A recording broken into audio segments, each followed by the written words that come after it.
Good morning. Good morning, atheists, agnostics, skeptics, free thinkers, wanderers, whatever you like to call yourself, you are welcome here. At Seattle Atheist Church, we call ourselves an atheist church because you will never hear anything supernatural talked about from the podium. But I'd like to begin with the Seattle Atheist Church Creed. A creed is a set of beliefs or aims that guide an individual or an organization's actions. This is ours. Seattle Atheist Church was founded on the principles of scientific naturalism and secular ethics. Truth claims are attempted here, and we stand ready to revise our thinking in light of new information. We attempt to be excellent to other conscious beings, and we believe in good because good works in non-mysterious ways. So today we are celebrating Banned Books Month. So September is Banned Books Month, and we're celebrating our right to our freedom to read. And this month, libraries are holding celebrations, and they are doing things like read-alouds and showcasing books that have been banned or challenged. And most importantly, we are keeping people aware of the fact that occasionally someone else is going to try to control the information that you have access to and the books that you read. This is the second year that as a church we have celebrated Banned Books Month, and last year we talked about the fact that we want to add that books, magazines, documentaries, movies, listening to music, listening to radio programs are all ways that we get information, and so we're celebrating our freedom really of access to information, not just to read banned books. Anything that I'm going to try to connect books with other means of expression, especially the internet today. And we want all of it to be available to adults in our society. So to prepare for this talk, I read two different books about censorship. I read Reading Lolita in Tehran and Too Loud a Solitude. Now, Reading Lolita in Tehran is an autobiographical book about Azir Nafisi, who taught literature in Iran during the Iranian Revolution. She was fired from the University of Tehran for refusing to wear a veil to teach. And by the way, she did often wear a veil as a symbol of her religious faith, perhaps out of respect for the beliefs of other people, but she saw it as a matter of personal choice. And so her choice was to not wear the veil in the university, specifically because the state was trying to insist that she did wear the veil. She saw a university as kind of a sacred space, that's my word, but a place where symbolism and protest mattered. And then she acquiesced and went back to teaching, and when she went back to teaching, she had to teach from books that were censored. The Hemingway books had any reference to alcohol blacked out, for example. Eventually she leaves and she starts teaching these 7 women and 1 man, but not in the same room together. She starts teaching them literature. Now, she believes that one of the most important reasons for reading is to develop empathy for other human beings. She says a novel is not an allegory. It is a sensual experience of another world. If you don't enter that world, hold your breath with the characters, and become involved in their destiny, you won't be able to empathize. And empathy is the heart of the novel. And so here at Seattle Atheist Church, we're going to learn to do philosophy because it's actually a skill that can be taught and learned. And Linda Elder has a book called How to Do Analytic Philosophy. And we're doing that as part of, because we believe in secular ethics, or ethics that are not based on religion. But Nafisi is saying you've got to do more than do philosophy. You've got to read literature because it allows you to empathize with other people, and that's important for morals too. Now, the nice thing about being alive today is that I can read her books, and then I can jump on the internet, on YouTube, and I can see videos of her just talking about her books. And for example, one of the things I saw was somebody asking her, what are our misconceptions about Muslim women? And she said, well, first of all, talking about the Muslim world doesn't really make sense, because France and the United States have more in common than, for example, Malaysia or Indonesia and Turkey.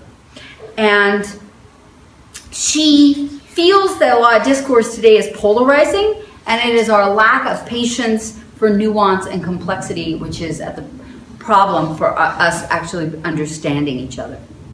Now, Azir Nafisi is a heroine because she could have been arrested for what she was doing. She could have been given the lash and imprisoned. And she talks about what happens in prison in the book, and it's truly horrible. She had colleagues that were stoned, shot, put into body bags and thrown into the river. So why would she go so far as to teach these lessons when the possible punishment might be anything from a public lashing to death? And that's a really interesting question for me. I asked myself repeatedly during the reading of this book, what would I be willing to really, put myself out there for? And I'd like to read a quote from Christopher Hitchens about what he said when Salman Rushdie received a fatwa for writing his book, The Fictional Satanic Verses. Writing his book, yeah. So quickly, a fatwa is a legal opinion or ruling issued by an Islamic scholar. It doesn't necessarily mean it's a death threat or whatever. But the Satanic Verses were a fictional book of magical realism based on the Prophet Muhammad's life. And Ayatollah Khomeini put out a call for Rushdie's death, which resulted in several failed assassination attacks on him and also the assassination of his translator. So he says, by the way, Khomeini offered $5 million to whoever would kill Salman Rushdie. So when the Washington Post telephoned me at home on Valentine's Day of 1989 to ask my opinion about the Ayatollah Khomeini's fatwa, I felt at once that here was something that completely committed me.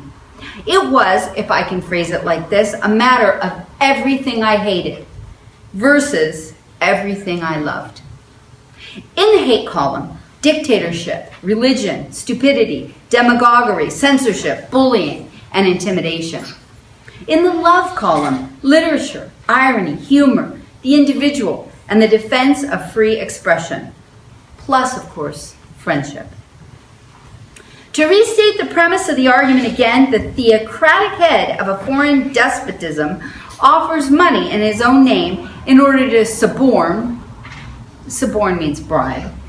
The despot suborned the murder of a civilian citizen of another country for the offense of writing a work of fiction. No more root and branch challenge to the values of the Enlightenment, to the First Amendment, to the Constitution could be imagined. And by the way, Hitchens continues, the way President George Bush, the elder George Bush, was asked to comment, he could only say grudgingly, no American interests were involved. Now, I want to step back and give us a little history of censorship in the United States, and then I'll end with some commentary on the positive magic of books from when called 1 Year in Solitude. I might have gotten that one wrong, but the other book that I read. So, the relevant part of the First Amendment to the United States Constitution states this. The First Amendment prohibits the making of any law abridging the freedom of speech or infringing on the freedom of press. So, prior to 1925, the First Amendment was not held to apply to the states and municipalities. So they were free to censor newspapers, magazines, books, plays, movies, shows, and so on. And so things would sometimes have a note on them saying like banned in Boston. Okay. And what happened in 1933 is there was a lawsuit. The producers of a show about Ulysses by James Joyce had a lawsuit, and during that lawsuit, it was determined that if it was reasonable, if a reasonable person in a community would not be offended, that it would be okay to promote some material. So that happened in 1933.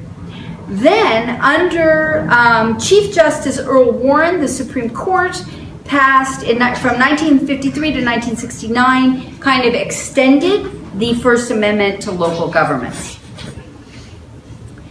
And I found it interesting that today the First Amendment still does not give protection against corporate censorship. So your workplace can fire you for your ideas, for stating your ideas.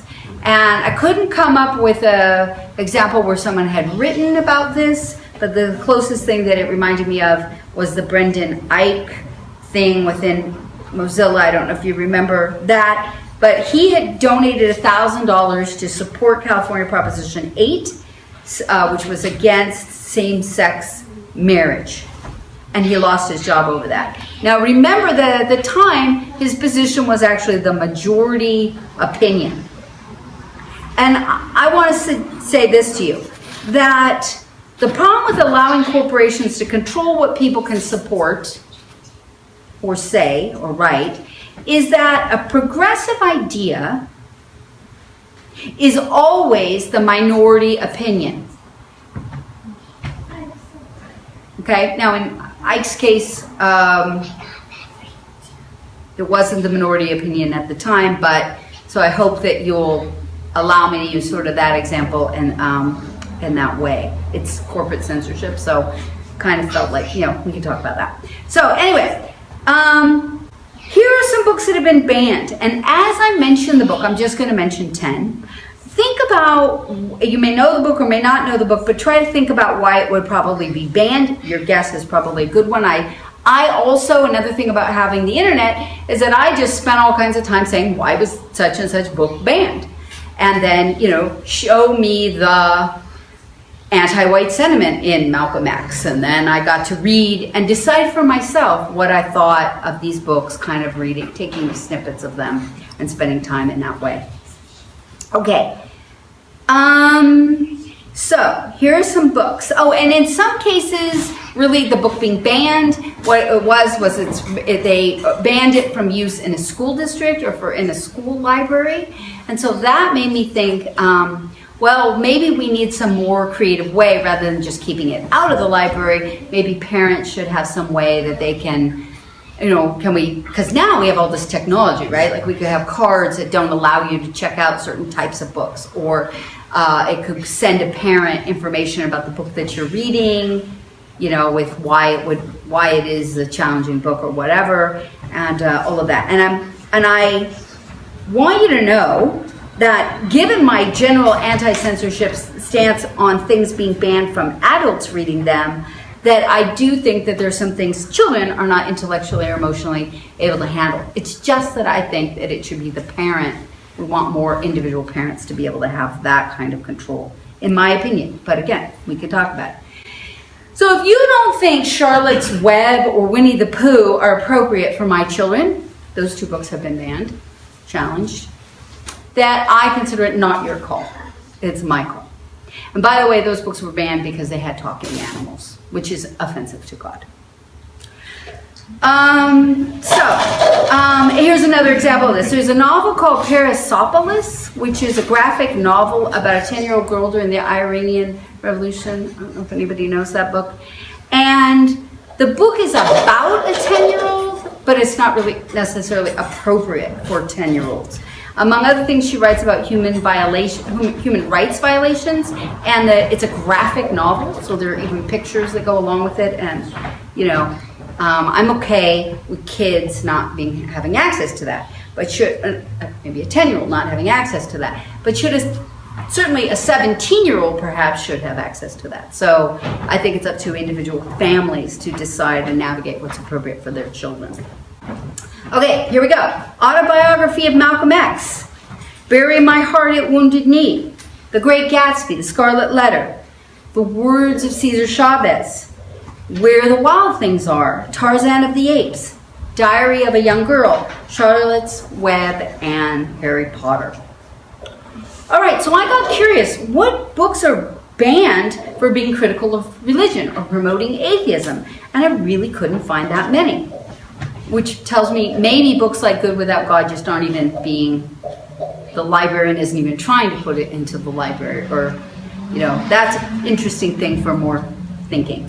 But there were some books that were pulled from public libraries or school libraries. The Golden Compass by Philip Pullman and The Curious Incident of the Dog in the Nighttime by Mark Haddon are banned for being anti-religious. Although I read Philip Pullman did not intend it to be anti-religious. He's not anti-religious himself. So, okay. In my lifetime, I have had two times they were sort of family sets, and recently it's my own set of encyclopedias.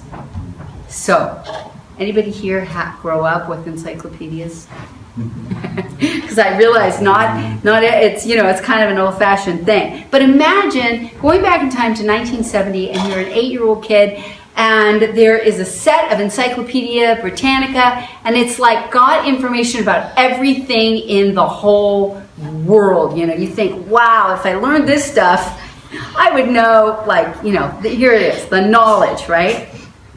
And I want you to contrast that with today. Wikipedia has 5,240,000 articles. So a kid today can't have that same kind of fantasy of I could learn it all. And although we're talking about censorship in the United States, Wikipedia is censored in China, France, Iran, Pakistan, Russia, Saudi Arabia, Syria, Thailand, Tunisia, United Kingdom, and Uzbekistan. So we do, we take it for granted. There's all this great stuff on the internet, but even the internet can be censored. Okay, my final wrap up here. So I also read a book called Too Loud a Solitude. That's what it's called. Too Loud a Solitude by Bohumil Harabel, which is about communist censorship. And I wanted to tell you, this book is only 90 pages long, and it's sort of beautiful. So if you're looking for something to read, I thought it was a really beautiful book. And his job is to compact waste paper, including used books. And he rescues special books that he can't bear to have destroyed, okay? His tiny apartment is stuffed to the rafters with 2 tons of books. And he works overtime, making his bundles of destroyed books very beautiful. So First, he places a classic in the center of the bundle, open to some important section. And then, after he's got the bundle all tied and everything, he decorates the outside of the bundle with images from art books. Okay? Beautiful photographs, beautiful paintings. And that tells you that even in discarding the books, kind of the humanity and respect for the book, which really represents ideas. Right? Human expression.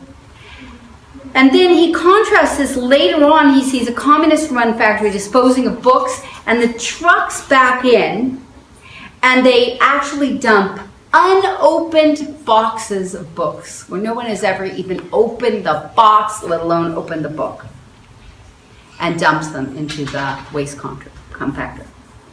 So that scene reminded me of what Ray Bradbury said, that you don't have to burn books to destroy a culture, just get people to stop reading. And today we celebrate the value of not only having access, but taking advantage of our access to information and, being curious and satisfying our curiosity in books, movies, webs, film, all of that good stuff. Thank you.